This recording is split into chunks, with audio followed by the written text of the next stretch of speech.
Hi everyone, and thanks for tuning in for today's tutorial. I've been feeling really inspired by spring lately, so most of my makes have turned towards flowers and plants. Today, I wanted to show off this really pretty spring flower crown I've made. I think my favorite thing about it is there's no sewing, it's all made in one piece.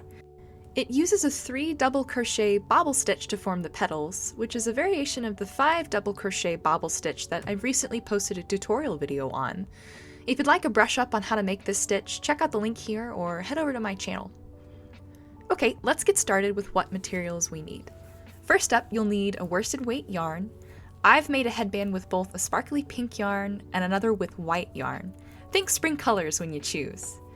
Next, you'll need a 4mm crochet hook. Naturally, you can use a larger or a smaller hook, and a larger or smaller weight of yarn if you wish, but remember, as you change the size of the yarn and the size of the hook, you'll also need to change your project size.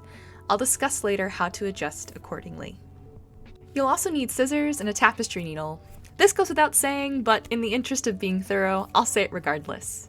Last, you'll need some puffballs and a hot glue gun. I used 2 different colors and 2 different puffball sizes. The pink flower crown I made used larger 1cm sized puffballs, whereas the yellow puffballs on the white flower crown were only 5mm. This is another thing to keep in mind when choosing your yarn weight and hook size. You can also use a rainbow of puffballs if you'd like I did in my last flower crown that I made during the tutorial. Honestly, the sky's the limit on what you want to do. To begin, we'll start by tying a slip knot and chaining 40 chain stitches. If you're using a larger weight yarn and a larger hook, you may need to chain more or less stitches. A good way to double check if you have enough is to see if the chain you've created reaches about halfway around your head. If it does, then it's long enough. Once you reach the end of your chain, turn your work and slip stitch back down the chain. This will form the first tie to our headband. After we make our last slip stitch, we'll chain 2 stitches and then begin working our first flower center. To create this, we need to add 6 single crochet stitches inside of the first chain that we just made. I add 3 to one side, and then 3 to the other side.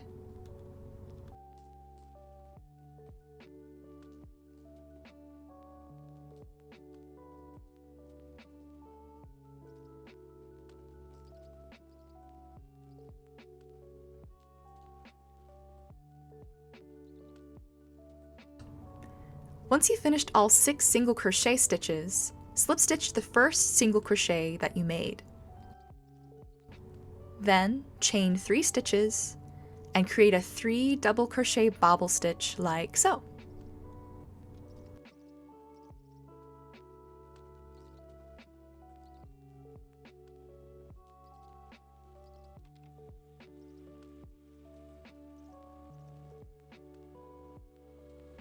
Now that we've finished our first bobble, we'll chain 3 stitches and slip stitch to our next single crochet.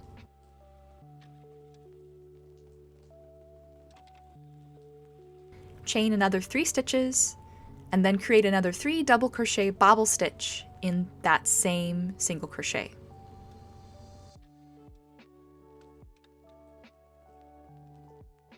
We'll repeat this pattern all the way around until we reach our first slip stitch. Once you get there, slip stitch to that first slip stitch to close the flower.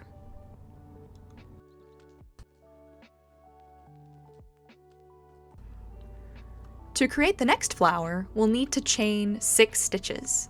Then, just like before, we'll add 6 single crochet stitches to the 5th chain that we made. We need 1 single crochet to turn our chain, which is why we made 6 chain stitches and not 5.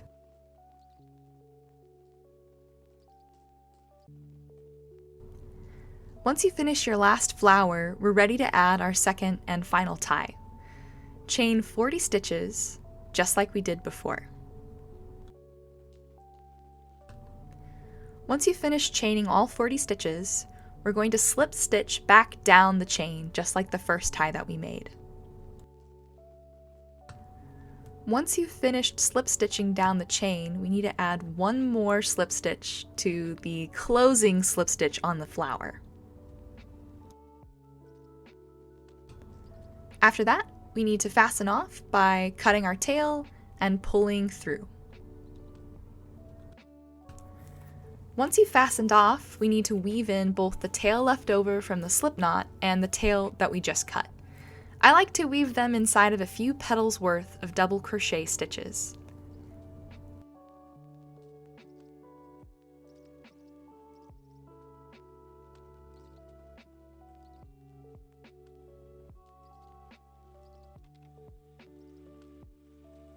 Finish by cutting any excess tail. Alright, it's puffball time! Simply glue each puffball to the center of each flower. I use a low-temp hot glue gun and press the puffball to the fabric with my fingers. And there we have it, our completed headband. These pair so cute with a cardigan and a dress. They also make wonderful garlands and gifts for your loved ones, so try whipping up a few for friends and family. As always, thank you so much for watching. I would be overjoyed if you would consider liking or subscribing to my channel. I have tons of patterns and ideas that I want to share. Thanks!